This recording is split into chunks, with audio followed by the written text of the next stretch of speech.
Muito boa tarde, gente boa! Começando o Globo Esporte, o negócio é o seguinte, o jogo é grande? Então chama ele. Aí, coroação do Bruno Henrique, camarada. O homem decidiu de novo. A gente ficou de olho nele, nesse jogo contra o Internacional. Daqui a pouco, tudo que o BH fez em detalhes pra você. O Flamengo venceu, né, por 1-0 no Maracanã. Não foi aquele jogão, mas largou na frente nessas oitavas de final da Conmebol da Libertadores. Haja memória nos aparelhos celulares de toda essa gente. Um exagero de emoções para armazenar. Do protocolo de entrada dos times ao apito final, tudo é imperdível. Na maior competição do continente, Flamengo e Internacional ocupam a cena, são protagonistas. Tricampeão de cá, bicampeão de lá, a sorte tá lançada. Jogo grande é assim, corpos de mais em espaços de menos. Subir ou não subir, Léo Pereira contra Vitão. Esse Flamengo em câmera lenta não se viu a olho nu no primeiro tempo. Dominante, rápido, envolvente, difícil de acompanhar. O Inter não tinha tempo, não tinha campo, não tinha bola. Com ela do lado direito do campo, o Luiz Araújo parece que está na sala de casa, de tão à vontade. Rocher fechou a porta. Luiz Araújo recebeu pela direita, clareou para Canhota, bateu pro gol, Rocher, sensacional! Do outro lado, Samuel Lino é novo na vizinhança, mas já virou ponto de referência. Se ele tá livre, de algum jeito a bola vai chegar. Primeiro jogo do atacante numa edição de Libertadores. Para Jorginho e Emerson Royal, primeira vez também. Muito bem-vindos, mas nada como a intimidade de um especialista. 27 minutos, primeiro tempo, Luiz Araújo, levantamento, Bruno Henrique! O Bernabé de verdade tentou, mas foi tirado do caminho e desistiu. O Alexandro conteve o Vitão e protegeu o Bruno. Bruno Henrique! É o 9 da cabeçada espetacular no Maracanã! Vontade de fazer o segundo não faltou, nem chance. A cabeçada do Plata assustou o Rocher. Bruno Henrique brigou, abriu espaço, mas também ficou no quase. Fizemos um grande primeiro tempo, tivemos muito volume, criamos muita chance para fazer gol e, infelizmente, só fizemos um. Bom, ou felizmente, né? Felizmente, porque o Flamengo do segundo tempo foi desencontro. Erros técnicos, individuais, aonde nos tiraram o domínio e o controle. O Colorado se encheu de vontade, de coragem e tentou fazer pressão. Felipe Luiz viu o nível técnico do time dele despencar. O Inter também mudou na segunda parte, nos colocou muita dificuldade, veio com bastante intensidade e isso nos dificultou bastante. Cebolinha e o estreante Carrascal entraram, provocaram uma leve melhora, mas sem empolgar, assim como o Pedro. Na chance mais clara do segundo tempo, aos 43, Luiz Araújo pegou bonito e Rocher evitou o pior para o Internacional. Rocher, sensacional! De perna direita para defender. Num confronto desse tamanho, com tanto em jogo e 68 mil presentes no Maracanã, os rubro-negros festejam a vantagem na saída do estádio. É vantagem mínima, mas pode ser fator decisivo. Semana que vem, no Beira-Rio, o Flamengo se classifica com um empate. Conseguimos a vantagem, uma pequena vantagem, mas que nos dá o primeiro passo para a classificação. A gente sabe que a gente toma poucos gols, então vamos para lá para isso. Não tem nada definido, está totalmente aberta e nós temos que voltar para o segundo jogo para vencer. Foi só o primeiro dos 3 encontros seguidos que eles têm na agenda. Domingo pelo Brasileiro. Na quarta-feira, a volta da Libertadores. Você rubro-negro, você colorado, celulares apostos. Mas a vaga nas quartas, só um vai curtir. Flamengo, gente, jogou 49 vezes esse ano. Foram só 7 derrotas, 28 gols sofridos, bons números, né?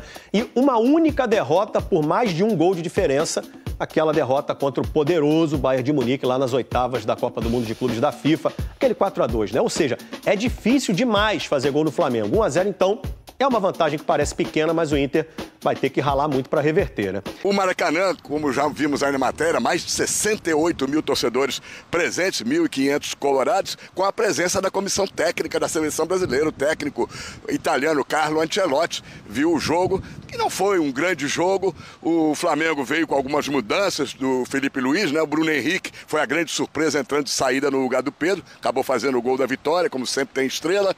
O Carrascal fez uma estreia discreta, até porque entrou apenas aos 27 minutos do segundo tempo no lugar do Plata, e o grande desfalque foi o Arrascaeta, que é o comandante e a força técnica desse time. Já o Inter veio como... Teve alguma surpresa quando, no time escalado? O Inter perdeu o Carboneiro, né, machucado, não pôde... O Roger não pôde contar com ele nesse jogo. É uma esperança do Inter, para quem sabe, recuperado para a volta. E o sentimento, Cícero, conversando com os jogadores do Internacional, com todo o ambiente por ali, né, funcionários do Inter, o Inter comemorou o resultado, até pelo que foi o jogo, principalmente no primeiro tempo, onde o Flamengo teve mais de 70% de posse de bola. O Inter não conseguiu jogar, não conseguiu ameaçar o gol do Rossi. Mas o Inter sabe que ficou devendo, essa que é a verdade. O Vitão chegou a dizer, depois do jogo, não foi a nossa postura. O Flamengo, em casa, é um time que empurra realmente o adversário, e nos empurraram. Mas o Alan Patrick já viu um pouquinho diferente. Ele sabe que o Inter que as alternativas do Inter não funcionaram, o Inter não conseguiu ficar com a bola. Então comemorou o resultado. No final da partida, a torcida do Inter cantou, estava empolgada, porque sabe que 1-0 o confronto fica vivo. Mas o Inter vai ter que jogar muito mais. Tá tudo em aberto. Pro Flamengo melhor foi o resultado. Agora o Flamengo, na semana que vem, no Beira-Rio, se classifica para as quartas de final da Libertadores da América. Com uma vitória simples e com um empate, o Inter vai ter que correr muito para reverter essa situação, né? O Flamengo lembra muito 2019, quando também venceu no Maracanã e conseguiu um empate, e depois empatou no Beira-Rio. Agora o Colorado se apega muito a 2023, quando contra o River Plate perdeu em Buenos Aires por 2-1 e depois conseguiu levar o jogo para os pênaltis em Porto Alegre. O Flamengo é melhor que o River. Se abrir contra o Flamengo não é uma coisa muito boa. O Flamengo tem poderio para fazer mais gols no Beira-Rio. Mas o Inter está confiante de que pode, sim, pelo menos levar para os pênaltis. Para a gente fechar, por coincidência, domingo pelo Campeonato Brasileiro, 20ª rodada, tem o mesmo jogo, só que em Porto Alegre, no Beira-Rio, Inter e Flamengo. O Flamengo poderá ter a volta do Arrascaeta, que suspenso não jogou. Resta saber quem que o Felipe Luiz vai mandar a campo, se vai mandar um time titular ou um time de reservas. Danilo, De La Cruz e o Emerson Royal, que sofreu uma entorse no tornozelo, são as dúvidas. E o Inter pode, quem sabe, contar com a volta do Carboneiro, né? E certamente vai poupar jogadores para o final de semana para estar com todo mundo inteiro para essa partida contra o Flamengo. Ponte aérea, Rio-São Paulo, e você faz as honras da casa mandando para São Paulo. Então vai, Bruno, vai daí. E a dupla Cleito Cledir é de Pelotas, não sei se você sabe que isso. Vai, Bruno. Deu pra ti, baixo astral. Deu pra ti. Vou pra Porto Alegre, tchau. Não é isso, Cícero? Exatamente, deu pra ti, baixo astral. Vamos para Porto Alegre, tchau. Eu tô indo daqui a pouquinho, 6 horas, eu tô retornando para Porto Alegre. É muita cultura popular brasileira, Prats. É o seguinte, ó, vocês podem continuar com a gente aí, tá? 10 gols de bola parada, desde a chegada de Rodrigo Caio como auxiliar técnico do Flamengo. Eu tava vendo essa tela e lembrando que isso faz uns, 8, 10 anos.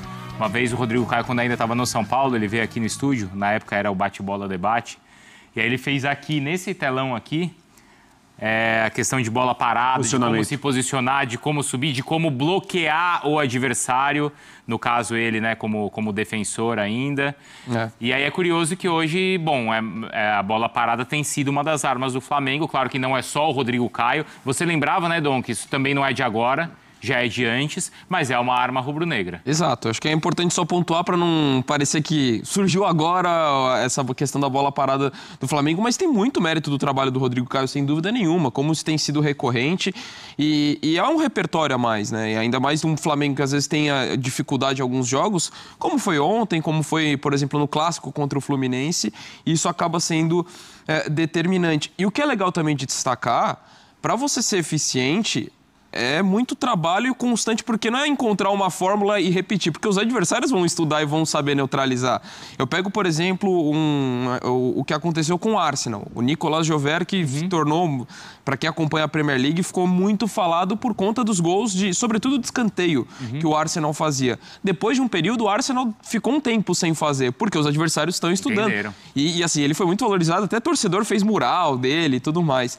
Então, acho que tem esse mérito também de você estar conseguindo fazer e se manter fazendo esses gols, porque os adversários acabam pegando, mas por enquanto não estão conseguindo neutralizar essa arma do Flamengo, não. Acho que tem até aquela arte que a gente pode colocar mostrando um pouquinho da jogada, porque claro que assim, chama muito a atenção, qual que é o primeiro impacto que o torcedor tem assistindo ao gol, né?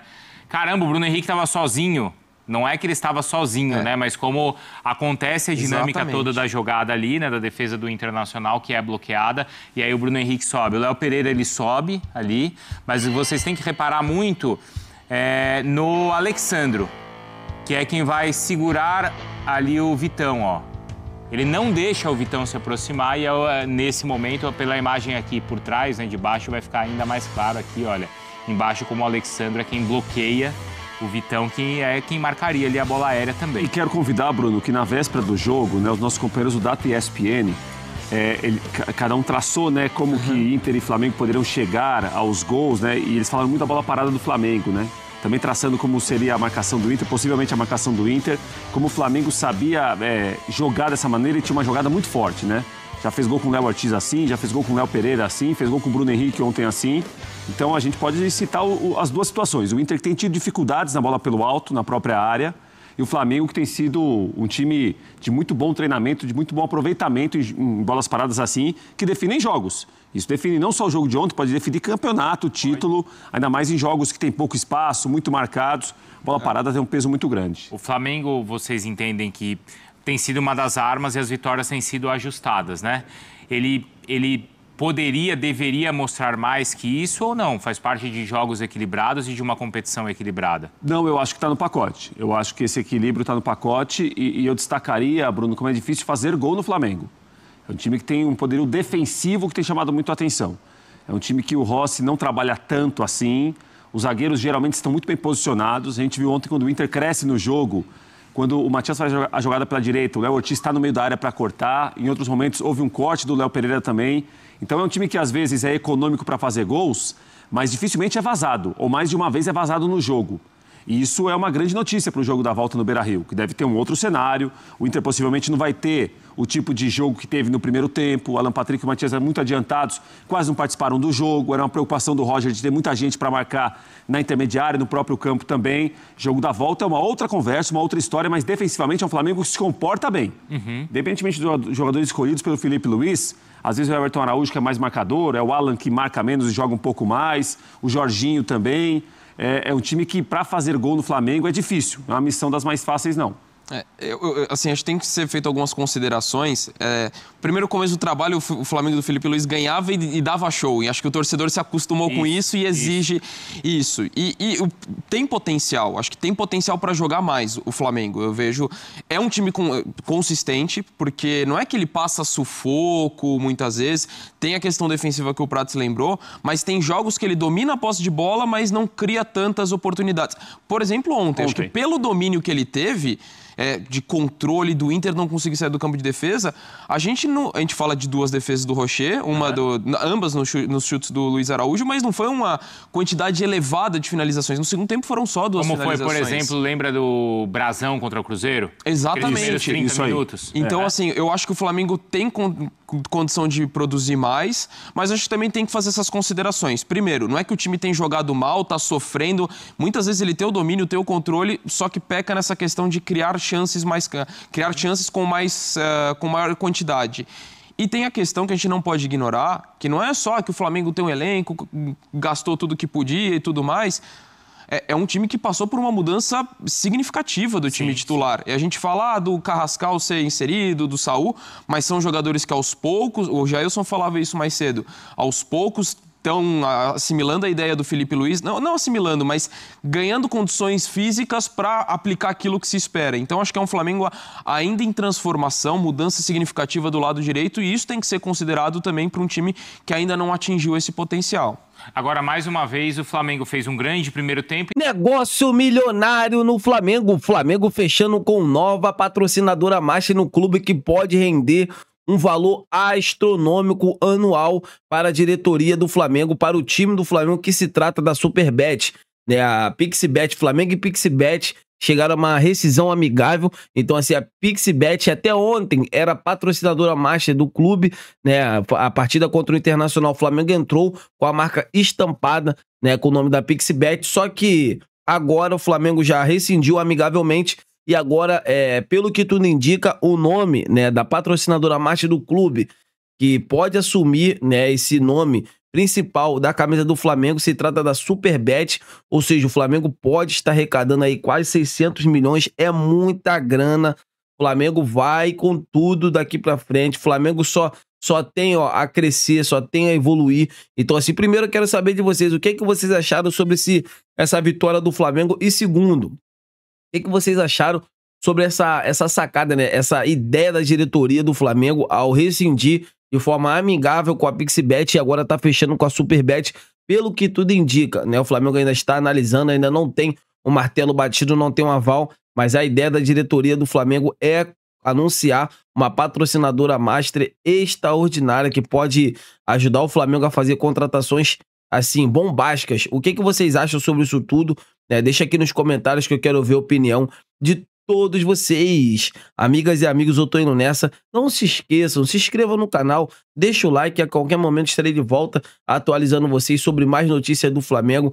Flamengo que terá um jogo muito difícil, né, pela 20ª rodada do Campeonato Brasileiro, fora de casa, lá no estádio do Beira-Rio, né, lá no campo do Internacional, no jogo Inter, né, e Grêmio, comando de campo do Internacional, domingo às 18h30, e na próxima quarta-feira o jogo, né, que vai decidir se o Flamengo vai, né, se classificar ou não. Eu tô na expectativa muito boa de que o Flamengo volte para o Rio de Janeiro classificado. Essa é a minha ideia, eu quero saber a opinião de todos vocês. Amigas e amigos, já se inscreveu no canal, vamos ajudar o canal a bater a meta de 100 mil inscritos. Agradeço a todos, fiquem com Deus e até a próxima!